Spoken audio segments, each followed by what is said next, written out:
നമസ്കാരം. മലയാളി വാർത്തയിലേക്ക് സ്വാഗതം. പേർഷ്യൻ ഗൾഫിന്റെ നീലിമലയിൽ ഒരു പടുകൂറ്റൻ എണ്ണക്കപ്പൽ പോലെ നിശ്ചലമായി കിടക്കുകയാണ് ഖാർഗ് എന്ന ദ്വീപ്. ഭൂപടത്തിൽ വെറുമൊരു പൊട്ടുപോലെ തോന്നിക്കുമെങ്കിലും ലോകത്തിന്റെ സാമ്പത്തിക ഹൃദയമിടിപ്പ് നിയന്ത്രിക്കുന്ന ഒരു സ്വിച്ച് ബോർഡാണ് ഈ 20 ചതുരശ്ര കിലോമീറ്റർ മണ്ണ്.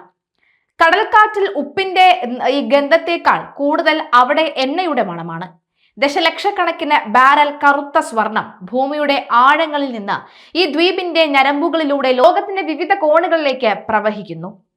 ഇറാന്റെ ശ്വാസമെന്ന് വിശേഷിപ്പിക്കാവുന്ന ഈ കൊച്ചു ദ്വീപിന് കാവലായി നിൽക്കുന്നത് അത്യാധുനിക മിസൈലുകളല്ല, മറിച്ച് ലോകം ഭയക്കുന്ന ഒരു സാമ്പത്തിക ദുരിതത്തിന്റെ നിഴലാണ്. ഇസ്രയേലിന്റെ യുദ്ധവിമാനങ്ങൾ ആകാശത്ത് വട്ടമിട്ട് പറക്കുമ്പോഴും പെന്റഗണിലെ കൺട്രോൾ റൂമുകളിൽ ഭൂപടങ്ങൾ ചർച്ചയാകുമ്പോഴും ഖാർഗ് മാത്രം ഒരു നിഗൂഢമായ ശാന്തതയിലാണ്. ഇറാന്റെ എണ്ണ കയറ്റുമതിയുടെ 90% നിയന്ത്രിക്കുന്ന ഈ ദ്വീപിനെ ഒരു മിസൈൽ കൊണ്ട് തകർക്കുക എന്നത് ഏതൊരു സൈന്യത്തിനും നിസ്സാരമാണ്. എന്നാൽ ആ ഒരൊറ്റ സ്ഫോടനം സൃഷ്ടിക്കുന്ന തിരമാലകൾ വാഷിംഗ്ടണിലെയും ലണ്ടനിലെയും ഈ ടോക്കിയോയിലെയും വിപണികളെ തകർത്തെറിയുമെന്ന് അവർക്കറിയാം. ഖാർഗിലെ ഒരു എണ്ണ ടാങ്ക് കത്തിയാൽ അതിന്റെ ചൂട് അനുഭവപ്പെടുന്നത് ലോകമെമ്പാടുമുള്ള സാധാരണക്കാരന്റെ പോക്കറ്റിലായിരിക്കും. പെട്രോൾ പമ്പിലെ വില സൂചികകൾ ഭ്രാന്തമായി മുകളിലേക്ക് കുതിക്കുന്ന ആ നിമിഷം ലോകം ഒരു വലിയ സാമ്പത്തിക മാന്ദ്യത്തിന്റെ ഇരുട്ടിലേക്ക് വീഴും. യഥാർത്ഥത്തിൽ ഖാർഗ് ദ്വീപിന് ചുറ്റും ഇറാൻ തീർത്തിരിക്കുന്നത് ഒരു സാമ്പത്തിക ചാവേർ വലയമാണ്.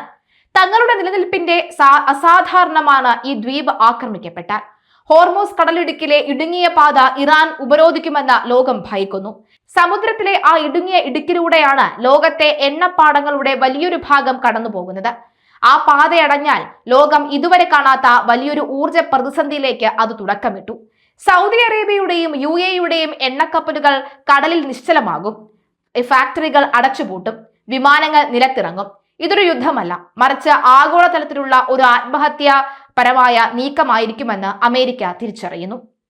ചൈന എന്ന വൻ ശക്തിയുടെ സാന്നിധ്യം ഈ കഥയിലെ മറ്റൊരു നിർണായക വശമാണ്.